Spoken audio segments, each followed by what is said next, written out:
Madame la présidente, madame la ministre, madame la présidente de la commission des lois, mes chers collègues.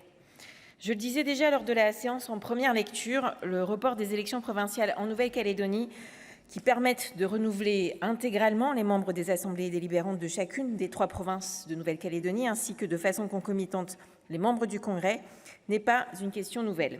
Le mandat des membres des assemblées de province et du Congrès élus le 12 mai 2019 a déjà été prolongé à 2 reprises, prévues initialement pour le 12 mai 2024 au plus tard. Ces élections ont ainsi été reportées une première fois au 15 décembre 2024, puis une deuxième fois au 30 novembre 2025. La présente proposition de loi transpartisane vise à reporter ce scrutin une troisième fois au 28 juin 2026 au plus tard. Le premier report était lié à la modification du corps électoral spécial et était loin de faire consensus. Alors que nombre d'entre nous sur ces bancs avaient alerté sur un passage en force, l'adoption par le Parlement du projet de loi constitutionnelle a provoqué de violents affrontements en Nouvelle-Calédonie à compter du 13 mai 2024 et la mort de 14 personnes et a entraîné la déclaration de l'état d'urgence sur son territoire le 15 mai 2024 au soir. Le printemps et l'été 2025 ont néanmoins été marqués par 2 événements majeurs dans le processus de négociation politique en vue du retour à la concorde civile et à la stabilité institutionnelle. Un premier grand pas à Deva, puis la signature d'un projet d'accord à Bougival le 12 juillet par l'ensemble des partenaires politiques de Nouvelle-Calédonie, même si ce consensus s'est ensuite ébréché puisque dès le 9 août, le Front de libération nationale kanak et socialiste, le FLNKS, a adopté une motion de politique générale dans laquelle il rejetait formellement le projet d'accord. Ce projet d'accord signé à Bougival peut être qualifié d'historique car il redonne de l'avis général espoir et confiance en l'avenir aux habitants de Nouvelle-Calédonie.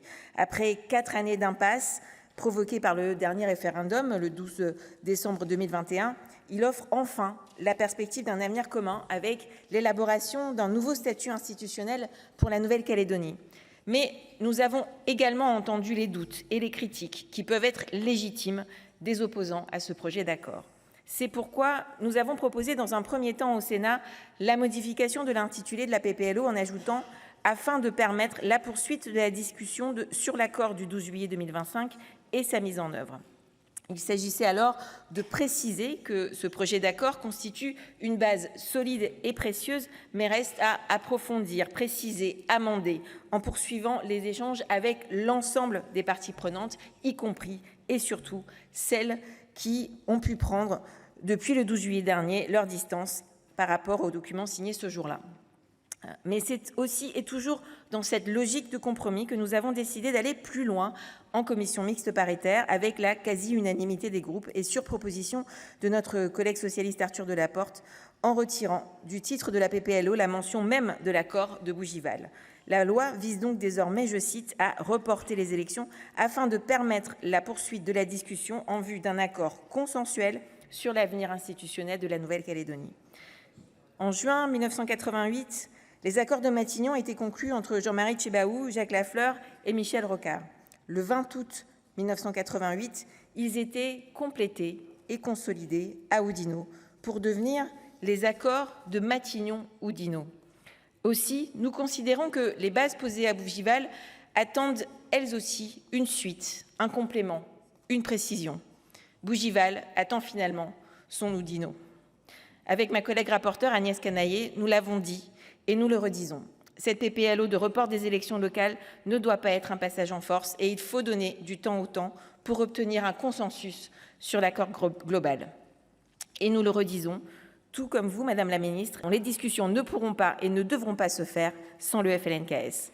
Aussi, le report de ces élections, ce n'est ni le dégel du corps électoral, ni l'adoption du projet de loi constitutionnelle traduisant l'accord de Bougival.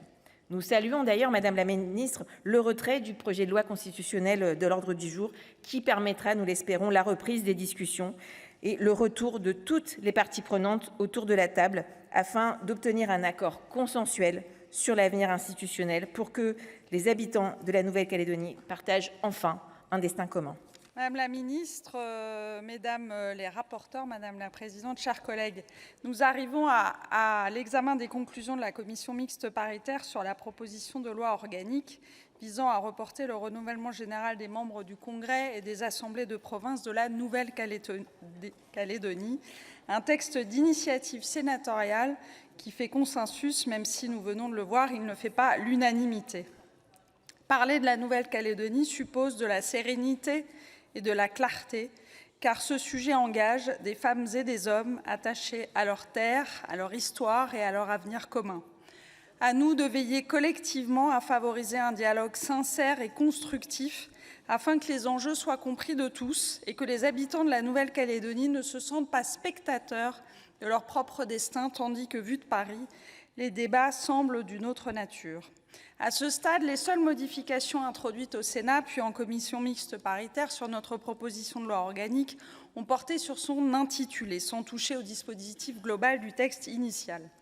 La proposition de loi organique vise à présent à permettre la poursuite de la discussion en vue d'un accord consensuel sur l'avenir institutionnel de la Nouvelle-Calédonie. Nommer un texte de loi n'est pas un simple choix de vocabulaire. Ce nouvel intitulé est un repère qui participe activement à la lecture et à l'interprétation de la proposition de loi. Cette démarche de clarification, inspirée d'une proposition de rédaction du groupe socialiste à l'Assemblée nationale, prend en compte la réaction suscitée par le report des élections provinciales auprès du FLNKS, qui a perçu une contradiction de l'État. D'un côté, des ministres des Outre-mer qui affirment qu'ils ne souhaitent pas agir sans le FLNKS. De l'autre, le report des élections provinciales, premier acte de l'accord du 12 juillet 2025, pourtant formellement rejeté par le mouvement indépendantiste. Si des échanges bilatéraux perdurent, force est de constater que le FLNKS n'est pas revenu à la table des discussions collégiales concernant le projet d'accord dit de Bougival en tant que tel. Nous savons aussi que le projet du 12 juillet dernier n'avait en réalité été arrêté qu'à titre de base de travail afin de permettre aux délégations calédoniennes d'en poursuivre l'examen et d'en discuter avec leurs structures représentatives respectives sur le territoire. Le document signé à Bougival ne représentait qu'un accord conditionnel dont l'entrée en vigueur dépendait de la validation des formations politiques calédoniennes.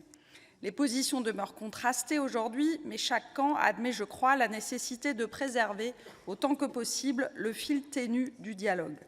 En supprimant la référence explicite à l'accord de Bougival, la nouvelle rédaction de l'intitulé de cette proposition de loi permet d'adresser un message d'apaisement à l'ensemble des partenaires, à condition bien sûr que cette rédaction soit accompagnée de la garantie que l'accord n'est qu'une base de discussion à partir de laquelle la négociation doit se poursuivre.